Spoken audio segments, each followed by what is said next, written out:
Vamos falar de treta? Pronto, já chamei a atenção de vocês. Agora vamos falar do assunto de verdade. Mas é treta mesmo. Na verdade, deu treta e ainda está dando. Esse assunto está gerando muita repercussão nos últimos tempos na internet, principalmente no meio dos artistas. De um lado acreditando que pode facilitar o trabalho e do outro que, é a grande maioria, vê nela uma ameaça. Qual delas será? Bom, só o futuro nos dirá. Mas do que você tá falando, Rafael? AI, ou traduzindo e resumindo para nós meros mortais brasileiros, inteligência artificial. Em linhas gerais, podemos dizer que AI é um conjunto de algoritmos que faz com que o sistema aprende, se adapte e tome decisões de forma autônoma, a partir do banco de dados que ela tem. Ou seja, isso significa que a AI pode ser utilizada para diversas finalidades, como criação de assistentes virtuais, diversas finalidades, mas hoje eu quero trazer um pouco pro lado da arte. No meu último trabalho, o do Catulo, teve uma parte que eu citei, que eu usei o Midjourney para gerar uma base para mim começar o trabalho. Mas naquele vídeo mesmo, teve uma parte que eu cheguei a citar um pouco das tecnologias, das inteligências artificiais, só que eu decidi cortar do vídeo final que eu senti que eu acabei fugindo do assunto final. Então eu decidi fazer esse vídeo à parte, falando sobre os pontos positivos e negativos, de acordo com a minha opinião. Então vamos lá. Primeiramente, para quem me conhece, sabe da forma que eu trabalho, e para quem não conhece eu vou dar um breve resumo. Basicamente, eu trabalho com Photoshop. Parto de um ponto de que a imagem é aquela imagem estática, que não tem movimento, como os editores de vídeo fazem, trabalhando com algo em movimento. Eu trabalho com Still, que é imagens paradas, estáticas. Então eu acabo partindo do princípio que eu tenho que usar os assets. Na tradução fica meio que ativo. Então, partindo do meu ponto de trabalho, eu acabo vendo as AIs como uma ferramenta que possa me auxiliar a criar novas composições, chegar a patamares que eu não conseguiria chegar sozinho, ou seja, dependeria de alguém de 3D para poder modelar um personagem. Vou pegar de exemplo o trabalho que eu fiz do Catulo mais uma vez, onde eu precisaria, nesse caso, de um artista 3D para modelar ele para mim, ou não. Eu poderia ter criado ele com imagens, iria dar muito mais trabalho se eu não tivesse essa base já pré-montada. Aquela imagem gerada acabou adiantando muitos passos para mim. Caso eu não tivesse o Midjourney à minha disposição naquele momento, talvez eu precisaria de algum artista 3D que modelasse ele para mim, mais de uma pessoa nesse processo. Qual que é a lógica que eu quero trazer para cá nessa discussão? A inteligência artificial chegou aí e não podemos negá-la, mas falo mais no sentido de que os artistas podem utilizar essa tecnologia mais como uma ferramenta para que auxilie. Então eu acabo tendo essa opinião, mas ela não tá bem solidificada. Então, para minha opinião não ficar tão confusa, eu vou explicar ela por pontos, e eu vou começar pelos pontos negativos que eu acho, e assim pode facilitar um pouco tanto para vocês quanto para mim, que eu não sei nem como minha cabeça trabalha, às vezes fica tudo confuso aqui, tipo, putz, a inteligência artificial vai roubar meu emprego, mas caraca, isso daí vai me ajudar pra caramba em alguns trabalhos. Vou falar um pouco sobre o ChatGPT e o Midjourney. Basicamente, o ChatGPT seria como se fosse um assistente virtual, onde você consegue conversar literalmente com uma inteligência artificial. Você pode fazer alguma pergunta sobre alguma coisa e ela vai buscar lá no banco de dados delas uma resposta que possa te auxiliar. E eu falo da forma amadora. Você vai fazer uma pergunta simples e ela vai te dar a resposta. Muitas pessoas que eu vi que elas conseguem fazer os prompts, seriam comandos específicos, faz com que a ferramenta tenha muito mais poder. Eu vi um tipo que era, haja como um programador, explique como você criaria um código para este site. Gerando esses pequenos comandos, a ferramenta tem muito mais poder. Também serve no caso do Midjourney. Se você colocar coelho branco na neve, ele vai interpretar aquilo da forma mais simples, de você quer um animal coelho da cor branca num cenário de neve. Mas ele pode colocar um coelho branco na neve numa montanha de neve, um coelho grande, ele vai fazer da forma que ele entendeu. E aí que entram os comandos do Midjourney. Quando você abre o site do Midjourney, ele te dá um manual de como você utilizar aquilo ali. No próprio manual tem lá, você termina de colocar o seu prompt, que seria os comandos que você quer para gerar sua imagem. Você consegue separar por tags. Eu quero utilizar a versão 5 do Midjourney, com um fundo um pouco mais de blur, eu quero uma imagem super realista ou no estilo de tal diretor de cinema, com color grading, a câmera com Dutch angle, eu quero ela no formato 2x3, e assim você consegue ter muito mais poder e chegar mais próximo daquilo que você quer. Então você consegue perceber que essas ferramentas são realmente muito poderosas e não tem uma questão de muito tempo que elas existem e já estão nesse nível. Acompanhou o começo do Midjourney, ele saiu uma imagem muito abstrata e hoje ela já tá chegando no nível de realismo que entra no meu primeiro ponto negativo, que são as fake news. Quem acompanhou recentemente viralizou na internet uma imagem do Papa com aquelas blusas. Eu esqueci o nome desse tipo de blusa, mas parece o boneco da Michelin. A própria Vogue chegou a noticiar isso. Chega a ser um caso um pouco alarmante. Se as inteligências artificiais estão em versões relativamente novas desde a criação dela e já tá gerando imagens que conseguem enganar a mídia, isso acaba sendo muito perigoso. Você acaba envolvendo política no meio, em eleições, utilizarem desse artefato. Ela não deve cair em mãos erradas, mas é algo muito difícil de controlar. Também continuando nesse ponto das fake news, um homem chamado Boris Eldagsen simplesmente inscreveu uma imagem gerada por inteligência artificial no concurso e ganhou, mas ele fez um ato para compensar isso, que foi recusar o prêmio. Mas você pode ver o quanto essa tecnologia avançou, porque ela enganou os jurados que são experientes nessa área, e levando por esse lado é algo bem preocupante. Tem um site que eu vou recomendar para vocês darem uma olhadinha, que é chamado Which Faces Real. E ele coloca para você basicamente duas imagens de pessoas, uma gerada por inteligência artificial e outra real.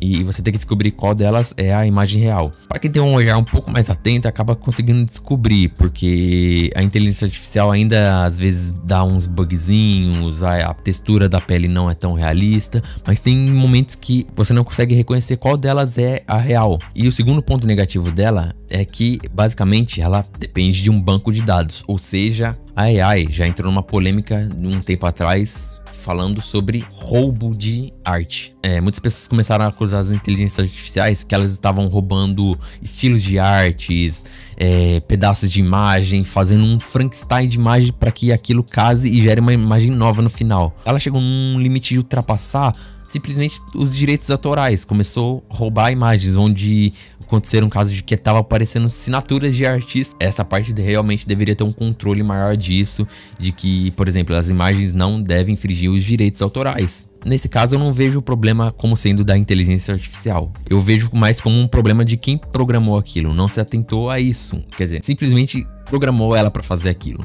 É realmente um caso bem complicado. Os artistas fizeram um protesto no ArtStation, onde eles colocaram no AI todas as suas galerias. Nesse caso, eu realmente apoio. Você deve utilizar a inteligência artificial como ferramenta, para que ela te auxilie, como referência, uma base, ok. Não pode partir daquilo como uma entrega final. Chegou a gerar bastante discussão de que aquilo é realmente arte. Pessoalmente, eu não vejo como arte, porque independente da qualidade da sua arte, eu vejo aquilo como uma expressão sua, aquilo independente da técnica, dos detalhes, do realismo. A arte não tem beleza, ela simplesmente tem que ser expressada por você. Aquilo seria uma arte sua. Uma ferramenta gerando aquilo pra você, eu acabo não vendo como arte, a não ser que você realmente utilize aquilo como uma parte do seu processo. A partir do momento que você colocar sua mão ali, aí entramos em um outro consenso. Apesar de terem vários pontos negativos que podem surgir por aí, uma das, se não a maior preocupação que eu vi dos artistas é da inteligência artificial realmente roubar empregos, e eu realmente vejo um risco nisso. Mas por que eu vejo um risco nisso? Como eu citei anteriormente, eu realmente vejo a inteligência artificial como algo que deve ser utilizado pelo artista, como ferramenta,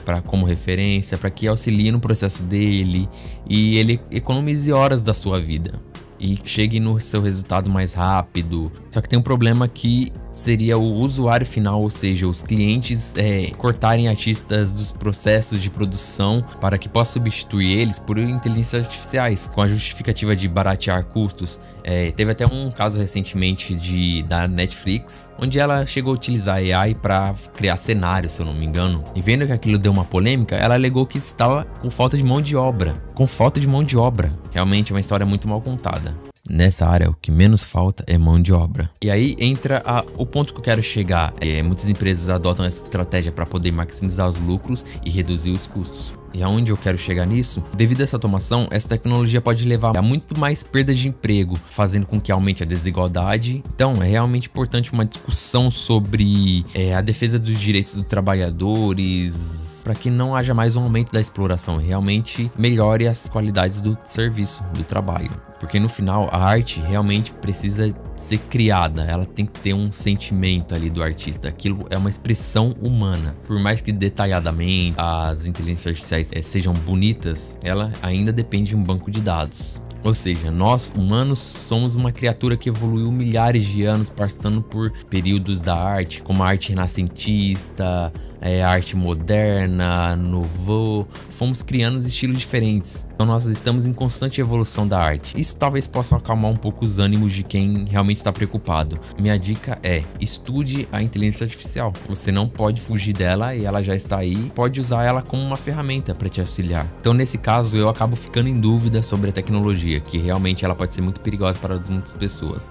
Por outro lado, que eu vejo, ela pode realmente melhorar nosso estilo de vida, ou seja, cortar muitos passos para quem trabalha desde o concept art, por exemplo, pode gerar uma ideia, color grading, pode utilizar como base para composições. A inteligência artificial pode gerar um asset já para mim utilizar em minhas composições. E referências, no caso do Cthulhu, ela foi um pouco diferente porque em outras composições eu passava horas em bancos de imagens procurando imagens que se encaixavam. Como ela já estava com uma base gerada, eu já comecei a partir daquele princípio e acabou economizando muitas horas. Realmente adiantou muitos passos que eu antes teria que fazer. E ela é uma ferramenta que auxilia muito nisso. E outro ponto positivo, teve uma discussão um tempo atrás de um grupo que eu estou, que eles falaram que a arte humana pode ser mais valorizada. Você vai ver aquela arte, vai estar, sei lá, um selo de feito por humanos. Aquilo pode gerar um valor na arte. E papos como esses me deixam mais motivado a continuar aprendendo mais técnicas, continuar falando sobre arte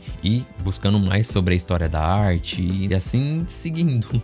E outro ponto que pode deixar nós um pouco mais calmos, que, por exemplo, lançou um carro X, você precisa fazer uma arte dele. Você precisa fotografar aquele carro e mandar pro artista, porque ele não vai existir no banco de dados da inteligência artificial. Ela necessita de ter as informações para poder criar. Então, nesse caso, ainda é indispensável o uso de artistas. Não zica, Rafael. Bom dia para você que não tem medo de perder seu emprego para uma inteligência artificial, porque se ela realmente for inteligente, ela nunca vai querer fazer o que você faz. Então é tentar deixar de lado os pensamentos negativos de que essa ferramenta tá trazendo muito, realmente ficar de olho, participar de discussões, mas ao mesmo tempo não ficar longe dessa tecnologia. Tem diversas AIs que estão surgindo por aí que realmente estão com um poder bizarro que pode realmente nos auxiliar. Por exemplo, no último vídeo que eu fiz, eu cheguei a gravar com uma lapela que tava com um ruído muito alto aqui em casa, e ela não é uma lapela tão boa assim. E eu tentei tratar o áudio e não tava saindo ruído, tava deixando minha voz robótica. Eu descobri uma AI da Adobe chamada Adobe Podcast. Simplesmente mando o áudio e ela utiliza do banco de dados dela para tentar remover os ruídos e preservar somente sua voz. Ela consegue também dar um ganho no seu áudio. Esse daqui é o som da lapela sem nenhum tratamento, sem nenhuma edição, basicamente original, do jeito que saiu da câmera. E esse daqui é o som tratado pelo Adobe Audition, já reduziu bastante ruído e melhorou bastante a voz. E eu utilizei dessa ferramenta porque eu acabei economizando muitas horas onde eu teria tratando o áudio, e ela conseguiu resolver muito mais rápido e me auxiliou. Então é sempre bom ficar inteirado nessa nova tecnologia que está surgindo, buscar as novas e sempre estar atento às novas notícias. Como por exemplo, está surgindo o Adobe Firefly, tem o DALL-E que eu já citei um Reels antes, o Midjourney que está sempre em constante evolução, e tem outras ferramentas que eu esqueci o nome aqui que elas conseguem transformar uma pessoa em um personagem 3D, consegue separar tipo todo o movimento do personagem, limpar o cenário onde tem a pessoa, e ela consegue deixar tudo separado. No vídeo eu vou deixar o nome dela, mas basicamente é isso. Espero que vocês tenham gostado. Essa é um pouco mais da minha opinião. Eu gostaria que vocês explorassem as ferramentas, ou então só deixasse sua opinião aí, o que você acha, seus pontos negativos, seus pontos positivos. Seria bem legal ver opiniões de outras pessoas. Então, até o próximo vídeo. Até mais. Falou!